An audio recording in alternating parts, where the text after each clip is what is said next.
Oggi si ragiona come ospedale a due gambe, l'abbiamo chiamato l'ospedale dei Santi, appunto Giacomo e Valentino, quello di Castelfranco e Montebelluna, e all'interno della sanità che già di eccellenza è quella veneta, il nostro polo, l'ospedale dei Santi, farà sicuramente la sua parte. È soddisfatto il sindaco di Castelfranco Stefano Marcon dopo la presentazione da parte dell'assessore Lanzarin in quinta commissione regionale della bozza contenente alcune proposte di modifiche delle schede ospedaliere e tra le novità l'arrivo nel nosocomio castellano di 15 posti letto in chirurgia generale. E non solo, arriva anche la classificazione SPOC e quindi io credo che il sottoscritto, assieme a tutti coloro che si sono attivati per la rivisitazione di queste schede, debba solo ringraziare chi programma la sanità veneta e che farà dell'ospedale di Castelfranco uno dei punti di riferimento a livello regionale. La denominazione per i due ospedali è SPOC a due gambe, un unico presidio territoriale che assicura le funzioni ospedaliere di base e l'integrazione con i servizi distrettuali.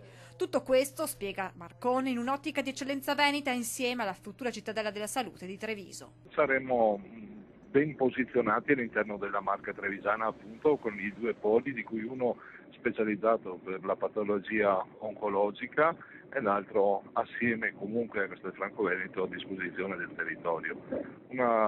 Un buon risultato. Ora attendiamo che tutto venga formalizzato e poi si comincia, aggiunge ancora il sindaco di Castelfranco, che poi continua, dovranno iniziare anche a dar corso agli investimenti. È stato deliberato l'assegnazione dei fondi per la realizzazione del bunker di radioterapia, quindi le cose che si concretizzano ed è una nota positiva.